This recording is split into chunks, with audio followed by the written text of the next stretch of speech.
Hello and welcome to Sim.bc, where right now it's 1947 in the evening, and today, ladies and gentlemen, we're going to crack open a nut that I have been wanting to talk about for a very long while. But before we do that, I would like to just commend myself on that I actually, on the first try, on the actual first go, had my camera back at the exact same setting, almost exact same setting as I did before yesterday's new setting-ish thing video. Same with the this microphone thingamajiggy, yeah? All seems to be back on track. Now I just look like a trap, right? So let's throw them away.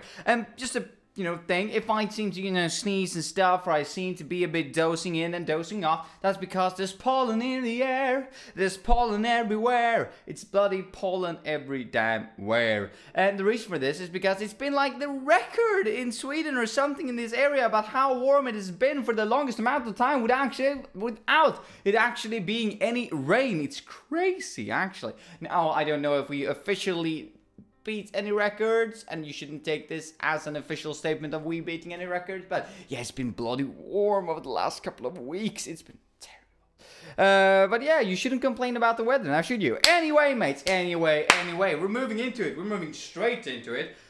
Based on that, I have a corporate finance exam tomorrow at 8 o'clock in the morning, so, have to get this done and rolling out fast. That probably won't mean that we will be cutting the discussion short, because, well, I've been trying to cut the discussion short. Which have led to like 15 to 20 minutes videos anyways, not the disclaimer. We'll just see where the wind blows, yeah? We'll just see where the wind takes us, where the direction of the discussion will go.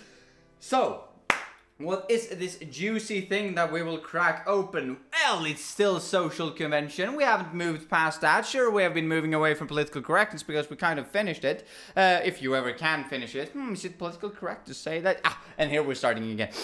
No, but what we're actually going to talk about is social convention, and the social convention in mind, social convention that we're going to talk about is the idea of parents saying we are.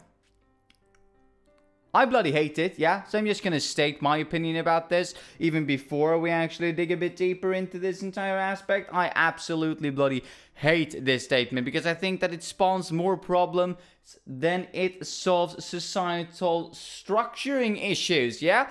And when I'm saying we are, as parents, when I'm thinking about parents saying we are, I don't just mean that they're saying that we are a family. That's all fine, good old dandy, basis of a couple of songs, we are family, and all of those good stuff, so there are good things about it. But I'm talking about we are as in the sense of they're speaking for their children and making decisions for them that are very controversial choices. Let's get into it, because I know that this is going to be deemed a very unpopular and very polarizing opinion, yeah? Half of you are probably going to say, he actually is onto something here, yeah? This is really weird. Why are people saying this? And the other half of you are going to be like, this is absolutely bloody mental. How can he be outside of a mental hospital? How can we allow this thought in society? It's absolutely crushing it from the inside. But yes, we're talking about that we are, as in the sense of we are, for instance, religious. Now, are you? Very interesting. If we begin with an example, let's just take Christianity as an example. I've been at plenty of houses, plenty of families, and plenty of, well, actually, even since I was a kid, being out playing and stuff like that, hearing parents talking to other parents saying that, oh, why are you doing like that? And why are your kid behaving like that, right? Or why are you dressing them in a certain way? Not that you should be criticizing other people's or other parents' parenting skills. I've heard that's in very poor taste if you believe that you have all the right answers, right? Which I do not believe I have, and neither do I state that I have it. But just this thing that they tend to say, well, we are Christian, for instance, or any other given religion. We're Islamic, we're Muslims, we're Judists, we're Hindus, we're I don't know, we're regular old weirdos, we're just gullible, your average gullible person. No, obviously not. I'm envious of religious people that they can believe in a higher power and I cannot. Maybe that has something to do with who God actually chose and who God didn't. Might be, right? So, shouldn't mock it, but still, I really dislike this entire idea of saying we are and religion. And that's just one example, as I mentioned. There are others. Like, for instance, you can say we are, let's say, academics in this family. Well, what if your son or daughter turns out not to be an academic? You kind of point them in a trajectory, right? You kind of tell your child that this is the path that you should walk, instead of saying, here is the world where all of these possibilities exist. Now make your own choice, right? Isn't that so much better in like every single conceivable way? And no, it's not. Because the biggest problem that I encounter when I try to discuss this what I would call an issue, right, but that other people call issue, is that, well, if we just assume that for a while, right, we assume that society would work like that every child would be able to go their own bloody way that they want to, and just be presented with different alternatives, instead of actually a straight trajectory of where to go. Wouldn't that kind of make society as a whole very unstable? And I think that, sure, it's kind of a semi-valued argument against it, I guess. There is some mentions behind that, and that is, well, the entire idea that it's, you know, more structured society. But I would also like to say that it's a very old-fashioned perspective, yeah? It's a very old perspective on the entire idea of what makes society great, what makes society stable. I would argue, as I did in the political correctness videos, that, well, diversity in all of the sense where it can be found is almost always good, especially when it is intellectual diversity and this, you know, topic diversity, of discussion diversity. Not so much seen and observed diversity if it's based on, well, what you can obviously just see and observe, and not based on any so quote-unquote real diversity. And I would argue that the more diverse we are as a people, the better society will be. But of course, that diversity is opening up the problem for, well, a society that in one decade moves in very straight in one direction, and the very next moves very straight in a different direction. Not that statistically probably will be the case, that the shifts will be so big that they're fundamental shifts that will shift all of society towards another point of view, right, or another perspective, or in another direction, based on who is in charge. Even though they could, it's statistically unlikely that this will be the case. And even if you could see a skewed relationship going back and forth of society, if everyone were allowed to choose their own paths, then, you know, since we're that many people, that probably would be very marginal, if any. Especially in Sweden, where we have this culture of, you know, lagom. We should all be on the same playing field, right? We should all be even, not better, not worse. So we would probably all tend to be, even if people would argue that, well, society would go like this, with the perspective in its development, it would probably be something more like this. Very marginal changes. But what is this anchored to, you might ask? What is he actually bloody talking about when he's talking about this critique? Well, most people are thinking about, well, how would society look like? What would society look like if this was the case? If parents couldn't actually speak for their children, where would we bloody be? Because, you know, if you go back like 100, 200, 300 years, where the societal structure was that education was coming from the parents to the kids, excuse me, where education, yeah, we're coming from, not society, but from parents to kids, from the family itself. And you had this family of shoemakers, of table makers, of weapon makers, of, I don't know, of academia, right? You had all of these people teaching their own kids to fulfill what they did when they, you know, when they're gone. What are they going to do? What are they going to fulfill? That's how society have worked up until this point, right? That's how we have developed as a society and how we've gotten to this point we are at now. And, well, as I said, that's kind of a valid argument.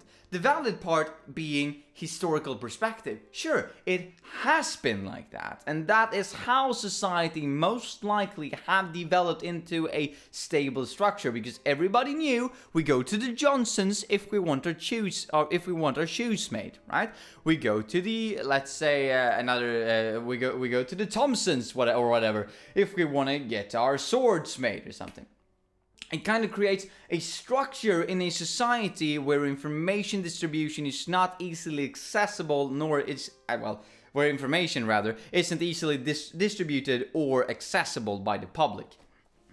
then it would create a very stable society. I can't argue against that. And, well, I'm not a historical professor or anything like it, right? But I would argue that that is probably how society has developed. And, well, based on the sources that I've been in contact with. However, moving in today's society, can you see one problem with this critique of the, like, this argument raised against why we can't say we, or why we are as a family is a bad thing?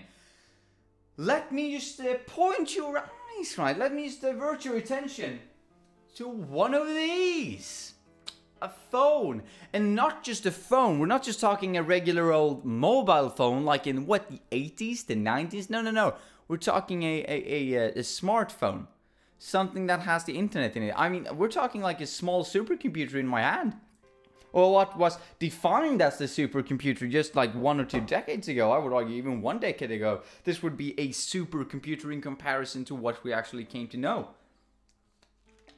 And what is this smartphone bringing with it? Well, of all the things it can bring with it, it brings with it easily accessible information that is also very easily distributed among society. Actually, information distribution and ease of accessibility has become so good, I'd say, that it's been creating problems of fake news, that we're getting access to so much news that are contradicting to each other, that we don't know what to watch and we don't know what to listen to, right? And so on and so forth. Yes, one of the issues.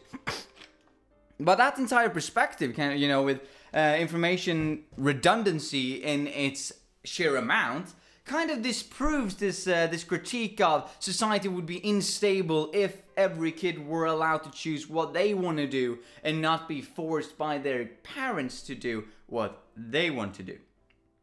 But I've been focusing right now a lot on occupation. And I would say that fundamentally, right, it shouldn't matter where you're from, what your parents do, or what your entire family, you know, more than your family, I mean your cousins, your aunts, however you want to define it, right, what they do either. You should be able to pick your own path, and your parents and your family should just be able to, or should just present you with options and what these options mean, and all of the options out there, and say that, well, you're actually the master of your own fate, and you can pick a trajectory that you want to go on. But that's not all of this. All of this isn't just about occupation. We also can go back to what I actually started to mention in the beginning of this video, which is religion, for instance. Which at one point probably was a bigger societal supporting pillar than it is right now, especially in Sweden, where we are like, what, the highest percentage of atheist people per capita, I would argue. Perhaps expect for...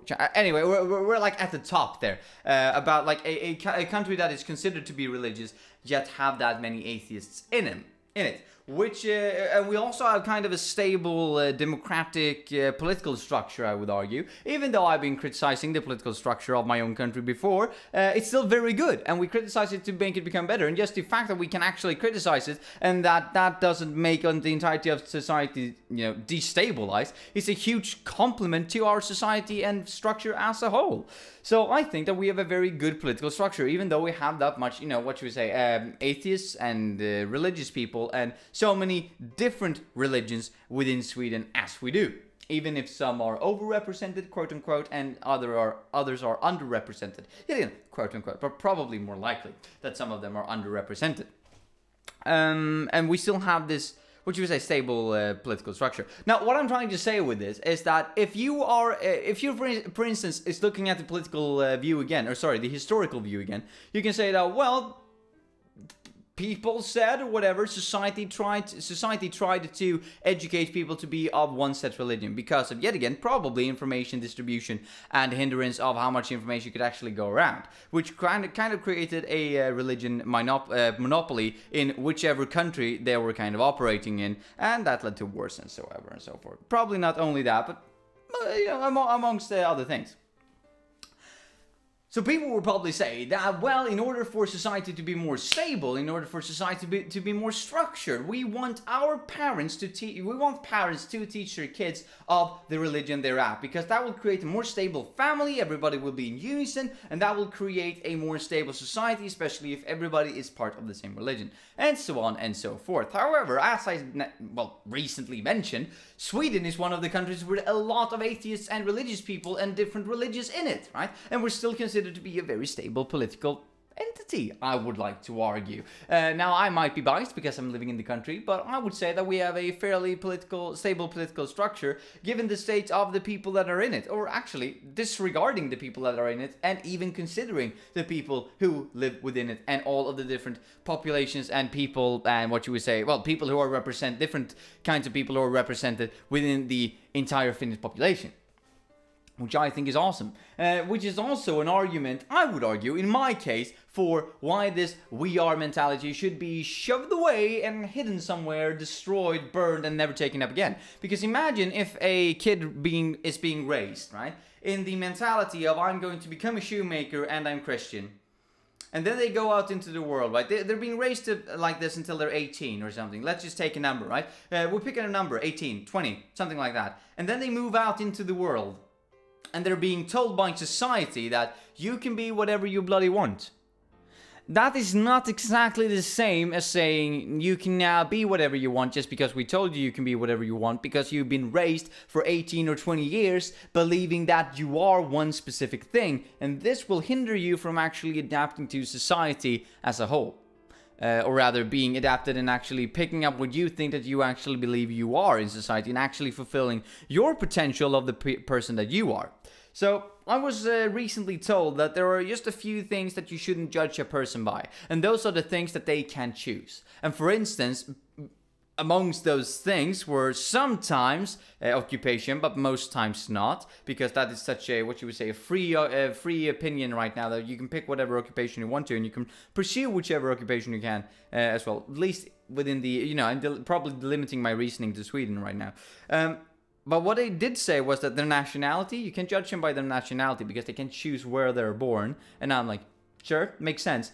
But they also said religion.